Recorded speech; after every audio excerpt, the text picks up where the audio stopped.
Selamat pagi, selamat siang, selamat sore, selamat malam. Ketemu lagi dan channelnya Wahana Koi yang sudah tidak asing lagi ya kayaknya ya.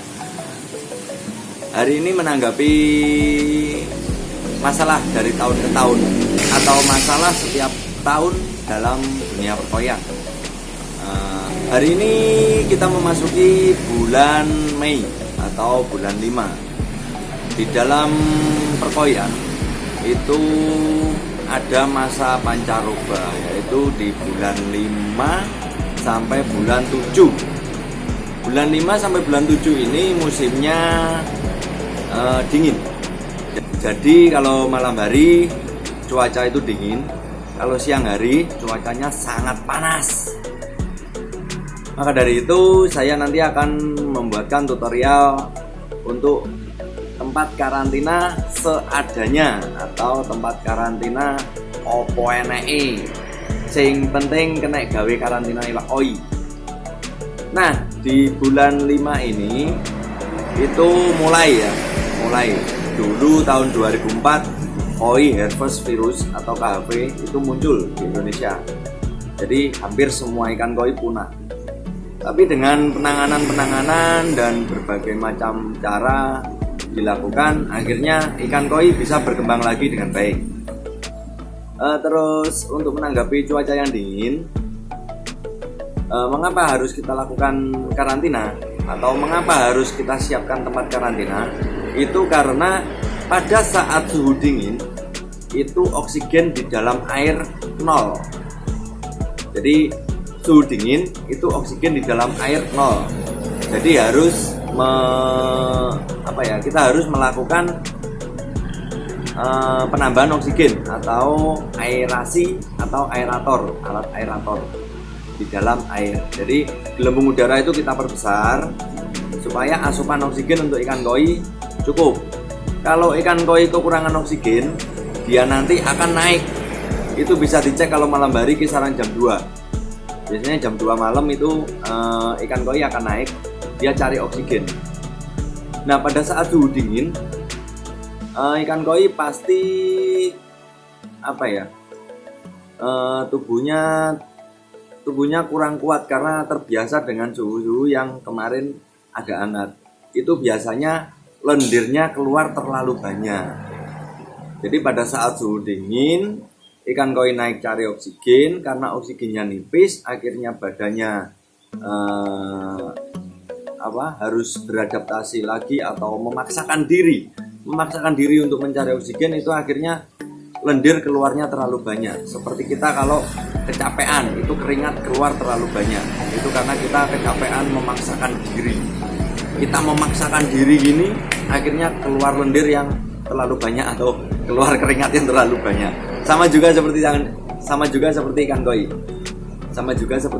Jadi ikan koi itu kalau memaksakan diri, dia akan mengeluarkan lendir yang terlalu banyak. Nah, lendir yang terlalu banyak keluar ini akan menimbulkan amonia tinggi. Makanya untuk kolam filter itu diusahakan harus ada skimmer. Lendir koi itu yang dia mengapung di permukaan, dia akan mengalir melalui skimmer dan diolah lagi oleh filter. Jadi untuk menanggapi bulan 5 sampai bulan 7, khususnya untuk yang masih awam tentang ikan koi atau masih awal yang bisa dikatakan pemula, biasanya kan pelihara koi di kolam filter ya, itu harus benar-benar kondisikan kolamnya dengan baik. Ikan koi ini yang pertama kita rawat bukan ikannya, tetapi airnya. Jadi sebelum merawat air, kita harus maksimalkan kolamnya dulu. Kolam filter ini kita maksimalkan, drainasenya bagaimana, terus sirkulasi air dan udaranya bagaimana, baru kita ke airnya. Kolam filter yang benar itu kapasitas filternya minimal 40% dari total luas kolam. Kalau kolam jenengan sudah memiliki filter yang 40%, itu berarti sudah aman. Kemudian ada lagi skimmer. Skimmer itu untuk membuang lapisan air di bagian atas, kemudian diolah lagi oleh filter. Kemudian ada lagi yang bawah, sedotan yang bawah itu jangan cuma satu, kalau bisa ada 4-5, minimal 3. Jadi air kolam yang masuk ke pompa itu tidak hanya satu titik, tapi ada beberapa titik yang bisa nyedot karena kotoran ikan menyebar. Selain itu tadi, kita bisa menambahkan, bukannya bisa menambahkan ya, kita harus menambahkan aerator atau gelembung udara untuk asupan oksigen di dalam kolam. Karena pada saat malam suhunya dingin, kadar oksigen di dalam air itu menipis, ikan masih tetap bisa dapat oksigen dari aerator tersebut. Kemudian fungsi aerator selain menambah oksigen pada ikan koi, dia juga membantu mempercepat pertumbuhan ikan koi. Ikan koi ini kalau oksigennya bagus, dia pertumbuhannya akan lebih cepat.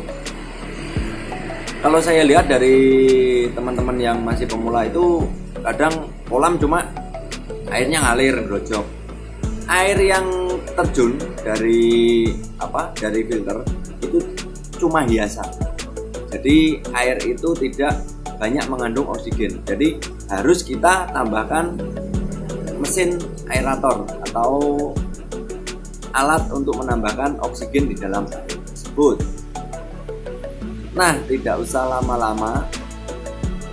Sekarang saya kasih tutorialnya bagaimana cara membuat tempat karantina sederhana, praktis, dan mudah untuk pembuatannya. Mari ikuti. Ini yang pertama, kita harus ada tempat bak biru. Bukan harus biru ya, bak apa saja, kontainer bisa, tong dibelah gini bisa. Yang penting bisa untuk menampung air.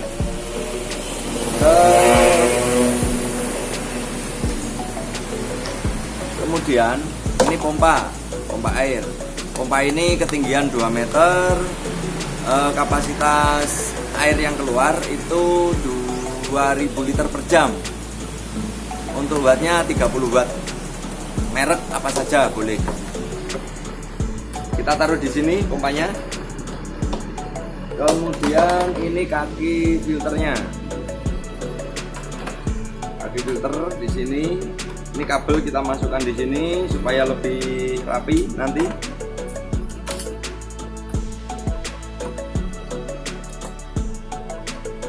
Kemudian ini tempat media filter.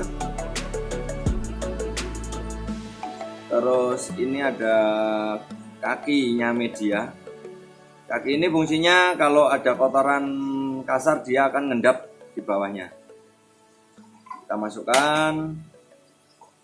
Lalu medianya ini pakai busa atau dakron.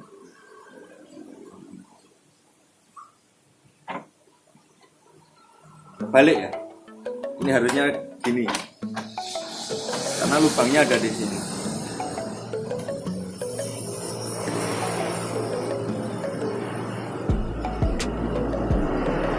Nah, setelah ini terpasang, lalu ini paralon. Pipa ini untuk air naik ke sini. Air dari tempat karantina naik ke media filter.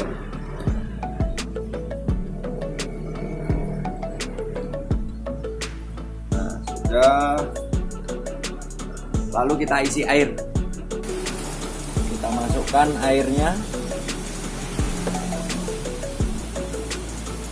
Air dari sumur ya.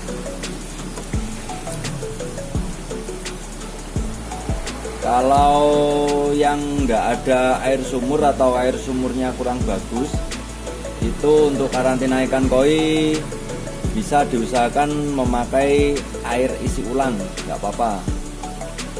Itu per galonnya kalau nggak salah 5.000.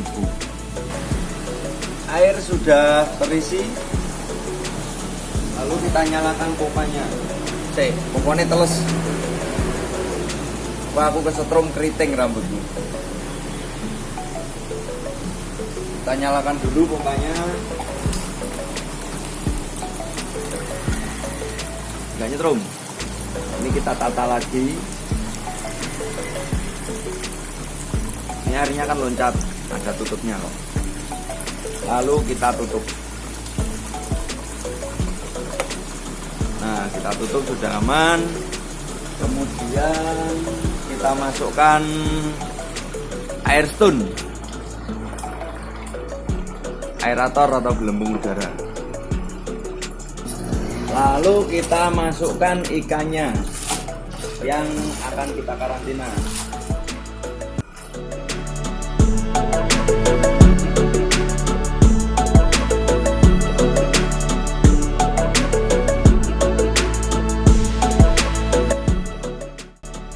Setelah ikan masuk, kita masukkan garam ikan.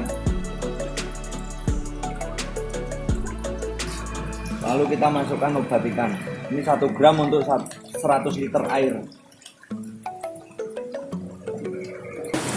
Kita masukkan heater dengan suhu 34 derajat.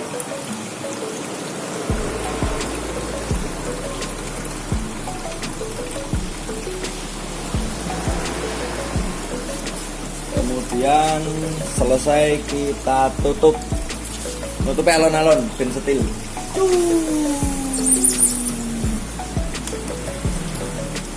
Terus kita kasih pemberat supaya ikannya nggak loncat.